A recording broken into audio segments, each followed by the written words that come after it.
கர்த்தருடைய பரிசுத்த நாமத்திற்கு மகிமை உண்டாகட்டும். இன்றைய தினத்திலும் நாம் ஏசாயா 52:12 வாசிப்போம். ஏசாயா 52:12. நீங்கள் தீவிரித்து புறப்படுவதில்லை, நீங்கள் ஓடி போகிறது போல் ஓடி போவதும் இல்லை.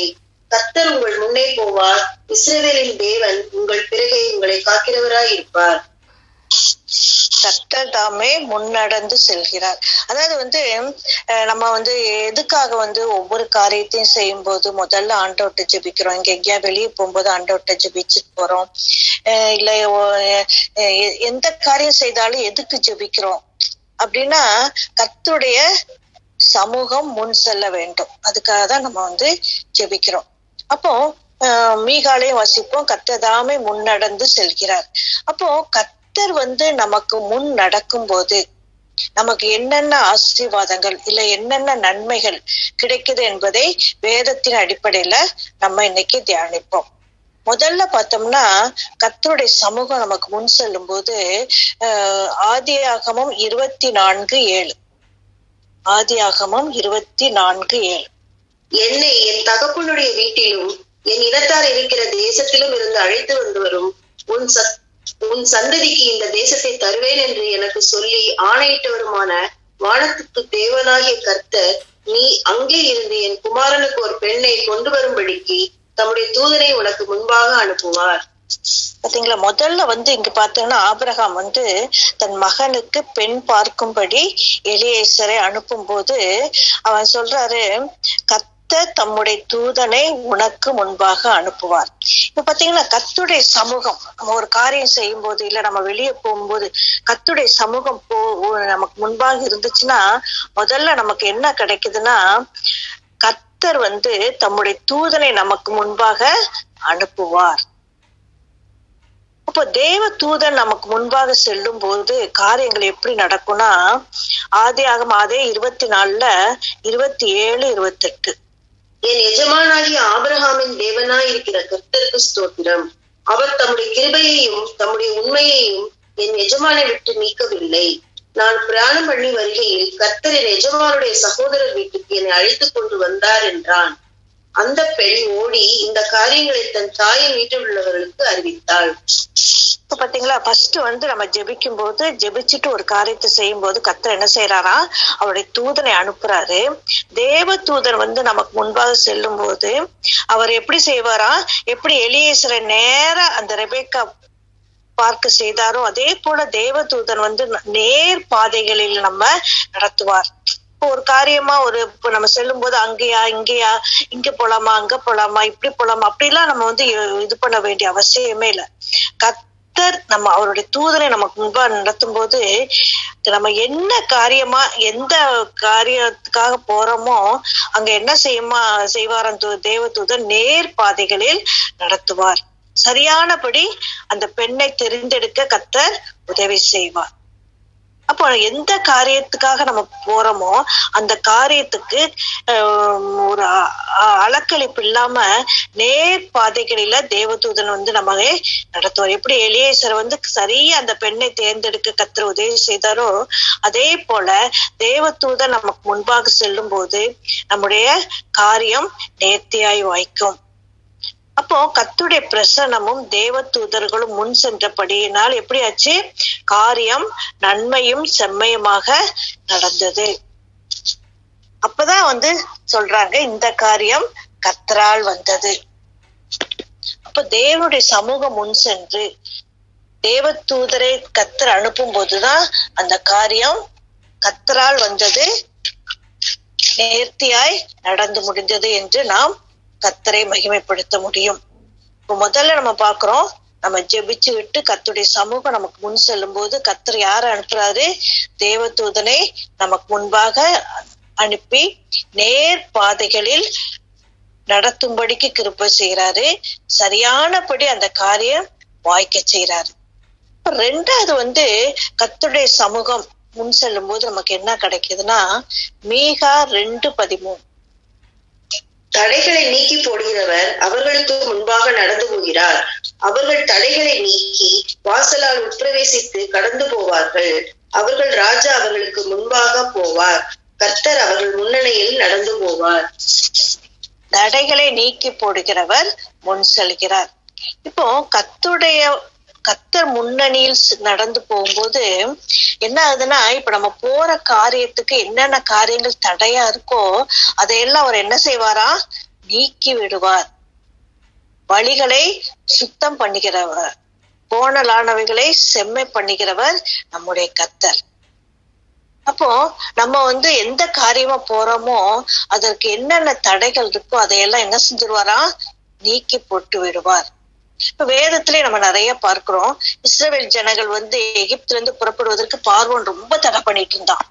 அப்போ கர்த்தர் அந்த தடையை நீக்கி போடுவதற்கு என்ன பண்ணாரு, தலைப்பில் சங்காரம் நடந்தது. இப்ப பிள்ளை மிருகம் எல்லாம் அழியும் போது அந்த தடை உடைக்கப்பட்டது. அதே மாதிரி சிவந்த சமுத்திரத்துல போகும்போது மோசே என்ன செய்யறாரு, கோலை நீட்டும் போது அந்த சிவந்த சமுத்திரம் பிளந்தது. அந்த தடை நீக்கப்பட்டு அவங்க எல்லாம் போனாங்க. அதே மாதிரி யோதா நதி இது பண்ணும்போது உடன்படிக்கை பெட்டியை சுமக்கிற ஆசாரியர்கள் கால்களை வைத்த போது அந்த நதி பிரிந்தது. அதே மாதிரி எரிகோ மதில்கள் துதியோடு ஆர்ப்பரிப்போடும் சுற்றி வந்த போது அது நொறுங்கினது. அப்போ கர்த்தருடைய சமூகம் நமக்கு முன் செல்லும் போது என்னென்ன தடைகள் வருதோ அதையெல்லாம் கர்த்தர் என்ன செஞ்சிருவாரா, நீக்கி போடுவார். நம்மளை நேர்த்தியாய் நடத்துவார், நேர்வழியாய் நடத்துவார். அடுத்தது நமக்கு என்ன கிடைக்குது, கர்த்தருடைய சமூகம் நமக்கு முன் செல்லும் போது என்ன கிடைக்குதுன்னு பார்த்தோம்னா, உபாகமம் 1ஆம் அதிகாரம் 31-33 வரைக்கும். ஒரு மனிதன் தன் பிள்ளையை சுமந்து கொண்டு போவது போல நீங்கள் இவ்விடத்திற்கு வருகிற வரைக்கும் நடந்து வந்த வழிகள் எல்லாவற்றிலும் உங்கள் தேவனாகிய கர்த்தர் உங்களை சுமந்து கொண்டு வந்ததை கண்டீர்களே. உங்கள் தேவனாகிய கர்த்தர் நீங்கள் பாளையம் இறங்கத்தக்க இடத்தை பார்க்கவும் நீங்கள் போக வேண்டிய வழியை உங்களுக்கு காட்டவும் இரவில் அக்கினியிலும் பகலில் மேகத்திலும் உங்களுக்கு முன் சென்றாரே. இப்படி இருந்தும் இந்த காரியத்தில் நீங்கள் அவரை விசுவாசியாமல் போனீர்கள். பாத்தீங்கன்னா, இப்ப முதல்ல என்ன படிச்சோம், கர்த்தர் முன் செல்கிறபடியால் தேவ தூதர்கள் நமக்கு முன் செல்கிறார்கள். அடுத்து தடை நீங்குகிறதுன்னு பார்த்தோம். அடுத்து என்னன்னா நமக்கு நன்மை உண்டாகுதுன்னா, மேகஸ்தம்பம். அதாவது மேகஸ்தம்பம் என்னன்னா நமக்கு பாதுகாப்பை கொடுக்குது. அடுத்தது அக்கினி ஸ்தம்பம் என்ன கொடுக்குது, வெளிச்சம் கொடுக்குது. அப்போ பிதாவுக்கும் நமக்கும் இடையே இயேசு நின்று நமக்கு மத்தியஸ்தராய் நின்று நமக்காக பரிந்து பேசி நம்மளை என்ன செய்யறாரு, மேகஸ்தம்பம் போல பாதுகாக்கிறார். அதே மாதிரி போக வேண்டிய இடத்திற்கு, பரலோகத்திற்கு போக வேண்டிய இடத்திற்கு வழிகாட்டவும் என்ன செய்யறாரு, வெளிச்சமாய் நமக்கு முன் செல்கிறார். அப்போ நம்ம கர்த்தருடைய சமூகம் நமக்கு முன் சென்றா நமக்கு என்ன கிடைக்குது, பாதுகாப்பு கிடைக்குது. அடுத்தது போக வேண்டிய இடத்திற்கான வெளிச்சம் நமக்கு கிடைக்குது.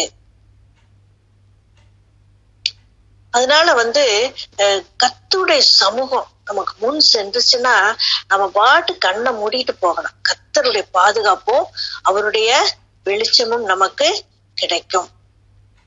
அடுத்தது கர்த்தருடைய சமூகம் முன் செல்லும் போது நமக்கு என்ன கிடைக்குதுன்னா, யாத்ராகமம் 33:14. அதற்கு அவர், என் சமூகம் உனக்கு முன்பாக செல்லும், நான் உனக்கு இளைப்பாறுதல் தருவேன் என்றார். பாத்தீங்களா, ஒரு இளைப்பாறுதல் இல்லைன்னா ஒரே டென்ஷனா இருக்கும். கர்த்தருடைய சமூகம் முன் சென்றா நம்ம எந்த காரியமா போறோமோ அதுல ஒரு சமாதானம், ஒரு இளைப்பாறுதல் நமக்கு கிடைக்கும். அப்போ எந்த விரோதிகளும் நம்ம என்ன செய்ய முடியாது, நெருங்கவே முடியாது. எவ்வளவு பெரிய காரியம் பார்த்தீங்களா. இப்போ கர்த்தருடைய சமூகம் நமக்கு முன் செல்லுது அப்படின்னா ஒரு மாதிரி ஒரு டென்ஷனோ இல்ல ஐயோ என்ன ஆகுமோ ஏதாகுமோ அப்படின்ற ஒரு பயமே இருக்காது. ஏன்னா கர்த்தருடைய சமூகம் நமக்கு முன் செல்லுது அப்படின் போது ஒரு பெரிய ஒரு இளைப்பாறுது. கூட்டிட்டு போற கர்த்தர் முன் செல்கிறார், அவர் நேர்த்தியாய் நம்மளை நடத்துவார் அப்படின்னு சொல்லி நமக்குள்ள ஒரு பெரிய இளைப்பாறுதல் கிடைக்கும். அடுத்து நம்ம கர்த்தருடைய சமூகம் நமக்கு முன் செல்லும் போது நமக்கு என்ன கிடைக்குதுன்னா, உபாகமம் 31:3. உன் தேவனாகிய கர்த்தர் தாமே உனக்கு முன்பாக கடந்து போவார். அவரே உனக்கு முன்னின்று அந்த தேசத்தாரை அழிப்பார். நீ அவர்களை தேசத்தை சுதந்திரிப்பாய். கர்த்தர் சொன்னபடியே யோசுவா உனக்கு முன்பாக கடந்து போவான். சில தேசத்தை சுதந்திரிப்பாய், யோசுவா முன் செல்வான். அப்போ இது வந்து ஜெயத்தை கர்த்தர் கொடுக்கிறார். கர்த்தர் முன் செல்லும் போது என்ன கிடைக்குது? நமக்கு போன காரியம் ஜெயமாய் முடியும். அதே இது உபாகம் 9:3. உன் தேவனாகிய கர்த்தர் உனக்கு முன்பாக கடந்து போகிறவர் என்பதை இன்று அறிய கடவாய். அவர் பட்சிக்கிற அக்கினியை போல் அவர்களை அழிப்பார். அவர்களை உனக்கு முன்பாக விழப்பண்ணுவார். இவ்விதமாய் கர்த்தர் உனக்கு சொன்னபடியே நீ அவர்களை சீக்கிரமாய் துரத்தி அவர்களை அழிப்பாய். நமக்கு என்ன எதிரா வந்தாலும் அதை எல்லாம் அழித்து கர்த்தர் நமக்கு என்ன செய்வாரா? ஜெயத்தை கொடுப்பேன்னு சொல்றாரு. அடுத்து பாத்தீங்கன்னா தாவீதுக்கு சொல்வாரு எப்படி போகணும். என்ன அழகா ஆலோசனை கொடுக்கிறார் பாருங்க. நான் போறத வந்து நீ அறிந்து கொள்வதற்கு ஆண்டவர் அழகா சொல்லுவார் பாருங்க. 2 சாமுவேல் 5:23-24.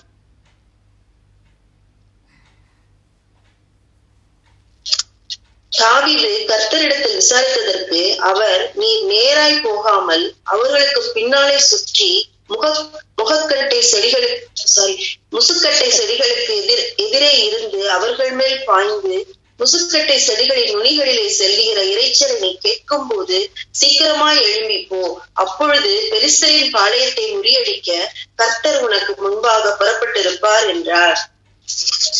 தாவீது எப்பயும் வந்து ஆண்டவர்கிட்ட கேட்பா, ஆண்டவரே நாங்க போவா வேண்டாமா, எப்படி போகணும் எல்லாம் அவர் அழகா கேட்கும் போது கர்த்தர் பாருங்க என்ன அழகா சொல்லித்தராருன்னு.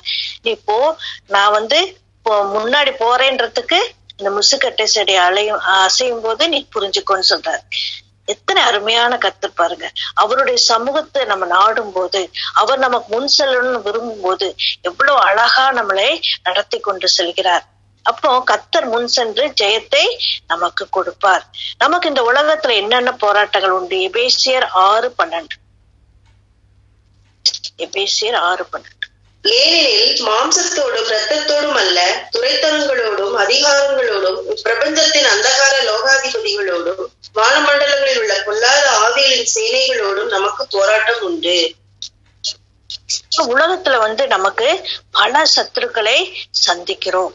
உலகம், மாமிசம், பிசாசு. அப்போ இதையெல்லாம் நம்ம ஜெயித்துட்டு போகணும் அப்படின்னா நம்முடைய போர் ஆயுதம் எதுவா இருக்கணும்னா நம்மளுடைய சுய பலத்துல முடியாது. தேவ பலம் நமக்கு வேணும். அதைத்தான் நம்ம 2 கொரிந்தியர் 10:4 வாசிக்கிறோம்.